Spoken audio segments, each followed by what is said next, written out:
بسم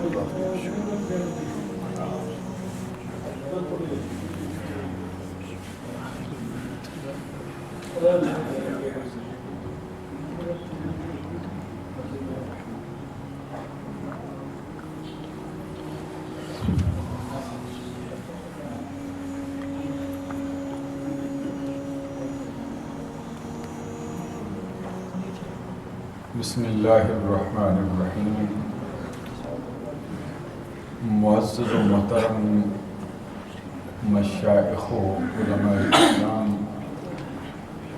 و معزز و محترم حاضرین و سامعین، اللہ تبارک و تعالیٰ کے فضل و کرم سے رمضان المبارک کا بابرکت اور مقدس مہینہ اپنی تمام تر جلوہ سامانیوں کے ساتھ امت محمدیہ کو فیض یاب کرتا ہوا اپنی منزل کی جانب بڑھ رہا ہے۔ دوسرا عشرہ تکمیل کے آخری مراحل میں داخل ہو چکا ہے۔ آج اللہ تبارک و تعالیٰ کے فضل و کرم سے اس مبارک اور مقدس مہینے کی 18ویں شب ہے۔ 17 روز اللہ نے مکمل کرنے کی توفیق سے ہم کو مالا مال کیا ہے۔ آج رات نماز تراویح میں قرآن مجید کا جو حصہ تلاوت کیا جا رہا ہے وہ 22ویں پارے پر مشتمل ہے۔ 22ویں پارے میں جو منزل پڑھی جائے گی وہ قرآن مجید کی مشہور و معروف 4 سورتوں سے لی گئی ہے۔ اس میں سب سے پہلے سورہ احزاب کی آخری 40 آیات ہیں جو 22ویں پارے کے آغاز سے لے کر سورہ احزاب کے اختتام تک۔ اِنَّا عَرَضْنَا الْأَمَانَةَ عَلَى السَّمَاوَاتِ وَالْأَرْضِ وَالْجِبَالِ فَأَبَيْنَ أَنْ يَحْمِلْنَهَا وَأَشْفَقْنَ مِنْهَا وَحَمَلَهَا الْإِنسَانُ۔ یہ اس کی آخری آیت کریمہ ہے۔ اس کے بعد ایک اور بڑی مشہور و معروف سورہ مبارکہ ہے جس کا نام سورہ سبا ہے۔ یہ سورہ سبا بھی اپنے نزول کے اعتبار سے مکی صورتوں میں سے بڑی اہم ترین اور معرکۃ الاراء اور فضائل اور مسائل سے بھرپور سورہ مبارکہ ہے۔ خاص طور پر جس ہستی کا تذکرہ اس میں شامل کیا گیا ہے وہ حضرت داؤد علیہ السلام۔ حضرت داؤد علیہ السلام کے ساتھ پھر ان کے لخت جگر حضرت سلیمان علیہ السلام کا تذکرہ شامل کیا گیا ہے اور ان کے تفصیلی واقعے کو اس سورہ مبارکہ کا مرکزی حصہ بنایا گیا ہے۔ حضرت سلیمان علیہ السلام کی سلطنت کا ذکر ہے، ان کے وصال کا ذکر ہے اور وصال کو 1 سال تک جنات پر ظاہر نہ کرنے کا ذکر کیا گیا ہے۔ حضرت داؤد علیہ السلام کے لیے جو لوہا نرم کیا گیا ہے اس کا تذکرہ ہے اور پہاڑ ان کے ساتھ جو تسبیح کرتے تھے اس کا تذکرہ ہے اور حضرت سلیمان علیہ السلام کے لیے جو ہوا ان کا تخت اڑاتی تھی اس کا تذکرہ کیا گیا ہے اور غدوها شہر و رواحها شہر۔ یہ فرمایا گیا ہے کہ سلیمان علیہ السلام کے لیے ہوا ان کا جو لشکر چلاتی تھی اس کا حال کیا تھا کہ ان کی صبح کی منزل 1 مہینے کی مسافت کی راہ تھی اور ان کی شام کی منزل 1 مہینے کی مسافت کی راہ تھی کہ 1 مہینہ تک اگر تیز گھوڑا دوڑانے والا شاہ سوار قسم کا بندہ تیز گھوڑا دوڑائے جتنا وہ 1 مہینے میں سفر کرتا ہے اتنا ان کا تخت جو ہے وہ صبح کے وقت سفر کر جائے گا اور کبھی وہ مشرق میں ہوتے تھے کبھی مغرب میں ہوتے تھے۔ 40 سال تک اللہ تبارک و تعالیٰ نے ان کو سلطنت کا والی فرمایا، ان کی حکومت رہی اور وحشی جانور ان کی فوج میں داخل کیے گئے پرندے اور پھر جنات اور پھر انسان، ہوا ان کے کنٹرول میں دی گئی، سارا اس کا تذکرہ بڑی تفصیل کے ساتھ کیا گیا۔ اور حضرت داؤد علیہ السلام نے جو مسجد اقصیٰ بیت المقدس کو بنانے کا ارادہ فرمایا تھا، اس کو جو سلیمان علیہ السلام نے پھر پائے تکمیل تک پہنچایا، اس کا تذکرہ اس سورہ مبارکہ میں کیا گیا ہے۔ سبا یہ ایک قبیلہ ہے عرب کا، اور اس کا نام اس لیے پڑا ہے کہ ان کے جد کے نام پر ان کا یہ قبیلہ ہے۔ پھر انہوں نے ایک شہر آباد کیا تھا، جس کی شہر کی خوبی بہت بیان کی گئی ہے کہ اس کا حال کیا تھا، اس کی ہوا کیسی تھی، اور اس کے اندر نہ ان کے لیے مکھیاں تھیں، نہ ان کے لیے مچھر تھے، نہ ان کے لیے جوئیں تھیں، نہ ان کے لیے کھٹمل تھے۔ ہر شے سے اللہ تبارک و تعالیٰ نے ان کو پاک رکھا ہوا، ایسی پاکیزہ خوشبودار ان کی ہوا تھی۔ یہاں تک فرمایا گیا مفسرین کرام نے کہ اگر کوئی بندہ دور دراز کسی علاقے سے وہاں سے گزرتا تھا، اس کے جسم میں، اس کے سر میں، اس کے بالوں میں اگر جوئیں پڑی ہوتی تھیں تو اس موسم میں اور اس ہوا کے اندر رب ذوالجلال نے یہ خاصیت رکھی تھی کہ وہ جوئیں مار کر گر جائے، اور بندہ جو ہے وہ ایسی جو نحوست ہے اس سے بھی پاک ہو جاتا تھا۔ اس کے بعد پھر سورہ فاطر ہے، اور سورہ فاطر بھی اپنے نزول کے اعتبار سے مکی صورتوں میں سے بڑی معرکۃ العراء سورہ مبارکہ ہے، اور اس کی پہلی آیت کریمہ کے اندر ہی جو لفظ فاطر السماوات والارض ہے، اسی سے پھر اس کا جو نام ہے وہ اخذ کیا گیا ہے۔ اس کے اندر ابتداً جو ہے وہ فرشتوں کا تذکرہ کیا گیا ہے کہ اللہ تبارک و تعالیٰ فرشتوں کو رسول بناتا ہے، اور ایسے فرشتے ہیں جن کے 2 پر ہیں، 2 پر ہیں، ایسے بھی ہیں جن کے 3 پر ہیں، ایسے بھی ہیں جن کے 4 پر ہیں، اور یہ بھی فرمایا گیا وَيَزِيدُ فِي الْخَلْقِ مَا يَشَاءُ، اللہ تبارک و تعالیٰ خلق میں جو چاہتا ہے وہ زیادہ فرما دیتا ہے۔ یہ فرشتوں کے پروں کا اور پروں والے ہونے کا تذکرہ کیا گیا ہے، یہ سورہ مبارک۔ اور پھر آپ کو معلوم ہونا چاہیے جبرائیل امین ہے، اللہ تبارک و تعالیٰ نے ان کو 600 پر عطا فرمایا، اور 2 پروں سے انہوں نے پورا افق جو ہے وہ سارے کا سارا ڈھانپ لیا۔ تو اول سے لے کر آخر تک یہ سورہ مبارکہ بھی پڑھی جائے گی۔ اس کے بعد پھر سورہ یاسین، سبحان اللہ فرمائی، جس کو حدیث میں نبی اکرم صلی اللہ علیہ وسلم نے قرآن مجید کا دل قرار دیا، یہ قلب قرآن ہے، قرآن کا دل قرار دیا گیا، اور یہ ایسی سورہ مبارکہ ہے جس کو قیامت کے بعد جنت میں حضور نبی اکرم صلی اللہ علیہ وسلم خود تلاوت فرمائے۔ یہ حضرت انس بن مالک رضی اللہ تعالیٰ عنہ کی روایت سے بڑی مشہور اور معروف حدیث ہے کہ جنت میں اللہ تبارک و تعالیٰ نبی اکرم صلی اللہ علیہ وسلم کو تلاوت فرمانے کا حکم دے گا تو سرکار 2 سورتیں تلاوت فرمائیں گے۔ پہلے سورہ یاسین پڑھیں گے۔ اب ذرا چشم تصور میں وہ منظر لائیے، کیسا منظر ہوگا جب صاحب قرآن خود قرآن پڑھ رہے ہیں، اور سننے والوں کا حال کیا ہے، پاکیزہ ماحول ہے، جنتی افراد ہیں، انبیاء کرام ہیں، اولیاء کاملین ہیں، صحابہ کرام ہیں، اور حضور نبی اکرم صلی اللہ علیہ وسلم خود پڑھ رہے ہیں۔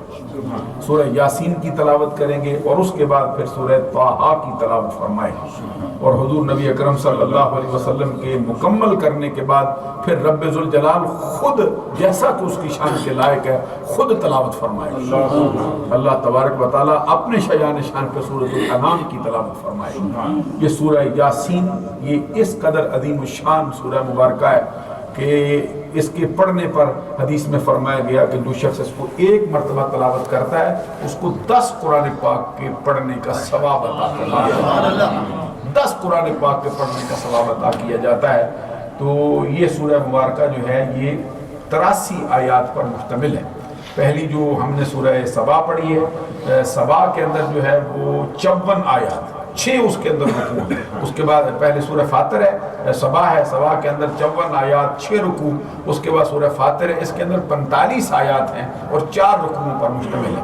تو آج سورہ یاسین کا وہ حصہ جو تقریباً 1.5 رکوع پر مشتمل ہے اور 20-21 کے قریب جس کے اندر آیات ہیں، جو 22ویں پارے کے اندر ہے، اس کی تلاوت کی جائے گی۔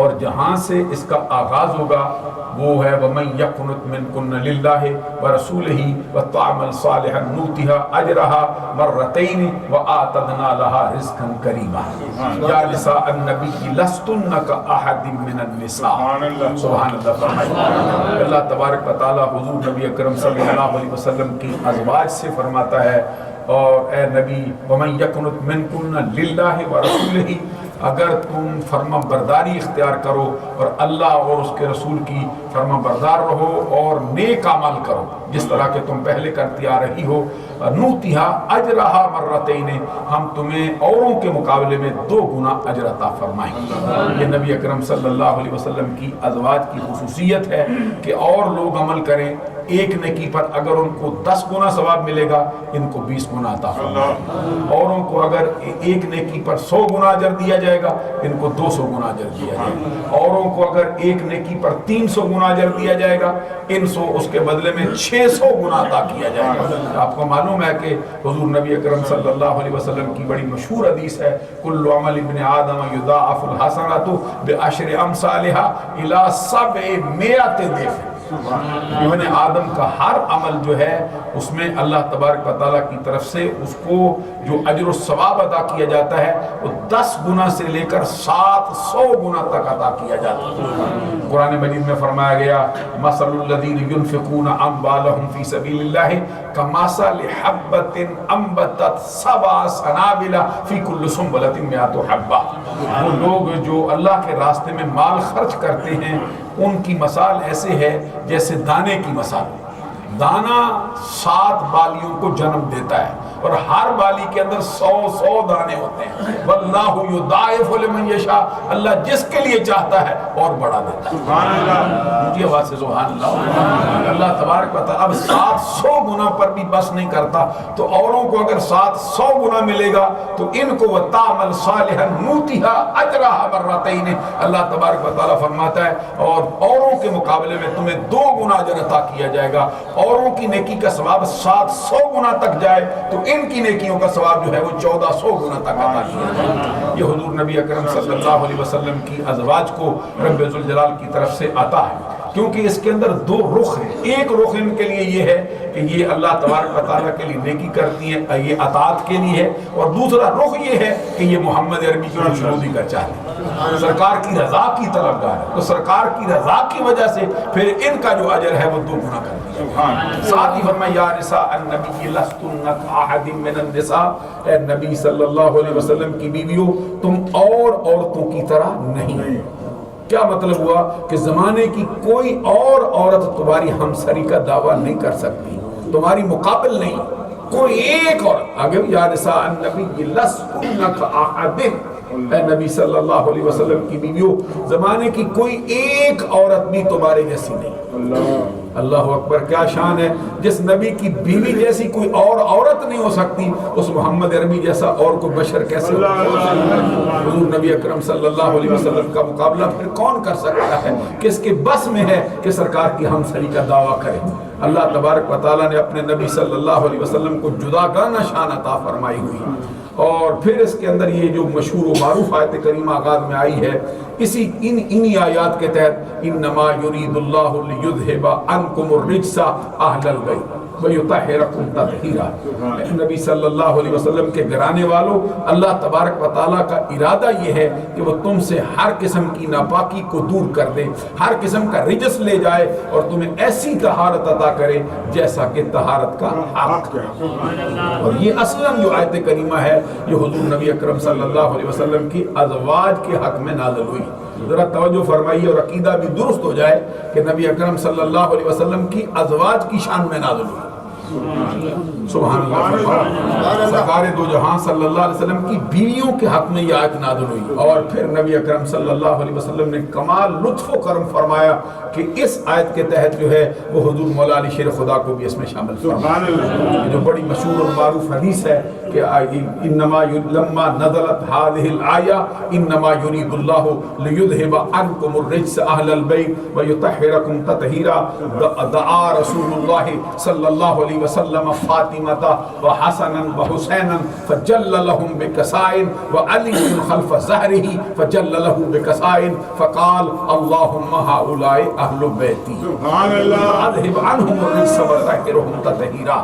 جیسے ہی آیت کریمہ نازل ہوئی حضور نبی اکرم صلی اللہ علیہ وسلم نے اپنی پیاری لخت جگر حضرت فاطمہ الزہرا کو بلایا، حسنین کریمین دونوں شہزادوں کو بلایا، ان کے اوپر چادر ڈالی اور حضور مولا علی شیر خدا رضی اللہ تعالی عنہ آقا کونین صلی اللہ علیہ وسلم کی پشت مبارک کے پیچھے تھے، سرکار نے ان پر بھی چادر ڈالی اور اللہ کی بارگاہ میں دعا کے لیے ہاتھ اٹھائے اور عرض کیا مولا یہ میرے اہل بیت، اور ساتھ ان کے لیے بھی وہی دعا اللہ کی بارگاہ میں مانگی جو اللہ تبارک و تعالیٰ پہلے سرکار کے اہل بیت کو عطا کر چکا تھا۔